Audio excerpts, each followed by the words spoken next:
ನನಗೆ ಅನುಕೂಲ ಆಗಲಿ ಅಂತ ಅವರ ಜೀವನ ಶೈಲಿಯನ್ನೇ ಬದಲಾಯಿಸ್ಕೊಳ್ಳಿ ಅಂತ ಹೇಳೋದು ಸರಿ.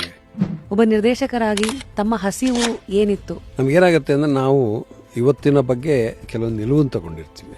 ಆ ನಿಲುವನ್ನು ಪುನರ್ ಪರಿಶೀಲಿಸಿ ಅನ್ನೋ ರೀತಿಯಲ್ಲಿ ಅದು ನಮ್ಮನ್ನು ಪ್ರೇರೇಪಿಸುತ್ತೆ. ಉದಾಹರಣೆಗೆ ಅಭಿವೃದ್ಧಿಯಲ್ಲಿ ಬದುಕಕ್ಕಾಗುತ್ತೇನೆಯ್ಯ, ಅಭಿವೃದ್ಧಿ ಬೇಕು ಅಂತೀವಿ.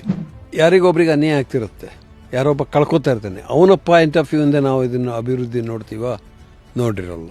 ಸೊ ನಾವು ಆ ಥರದೊಂದು ಸಿನಿಮಾನೋ ಕಥೆನೋ ನಾಟಕನೋ ಬರೆದಾಗ ನಾನು ನೋಡುಗನಾದ ಓದುಗನಾದ ನನಗೇನಿಸುತ್ತೆ ಅಂದರೆ, ಅರೆ ಈ ಪರ್ಸ್ಪೆಕ್ಟಿವ್ ನಾನು ನೋಡೇ ಇರಲಿಲ್ವಲ್ಲ, ಹಾಗಾದರೆ ಅಭಿವೃದ್ಧಿಯ ಇಡೀ ಇದರ ಹಿಂದೆ ಅದರ ಪಾಲಿಟಿಕ್ಸ್ ಏನು ಅದನ್ನು ಯೋಚನೆ ಮಾಡ್ತಾ ಹೋಗಿ ನನಗೆ ಅನುಕೂಲ ಆಗಲಿ ಅಂತ ಅವ್ರನ್ನ ಒಕ್ಕಲೆಬ್ಸೋದು ಎಷ್ಟು ಮಟ್ಟಿಗೆ ಸರಿ, ಅಥವಾ ನನಗೆ ಅನುಕೂಲ ಆಗಲಿ ಅಂತ ಅವರ ಜೀವನ ಶೈಲಿಯನ್ನೇ ಬದಲಾಯಿಸ್ಕೊಳ್ಳಿ ಅಂತ ಹೇಳೋದು ಸರಿಯೇ?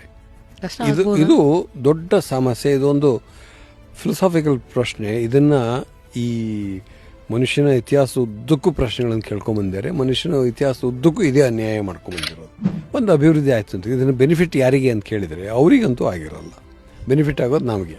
ಸೊ ಈ ಥರದ ಪ್ರಶ್ನೆಗಳನ್ನು ನೀವು ಒತ್ತಾಯಿಸಿದರೆ ಅದು ಒಳ್ಳೆಯ ಕೃತಿ ಅಂತ ಹೇಳೋದು ಸಫಲ ಆಗುತ್ತೆ. ಫುಲ್ ವಿಡಿಯೋನ ನೋಡಿ ಆನ್ ರ್ಯಾಪಿಡ್ ರಾಶ್ಮೀಸ್ ಯೂಟ್ಯೂಬ್ ಚಾನಲ್.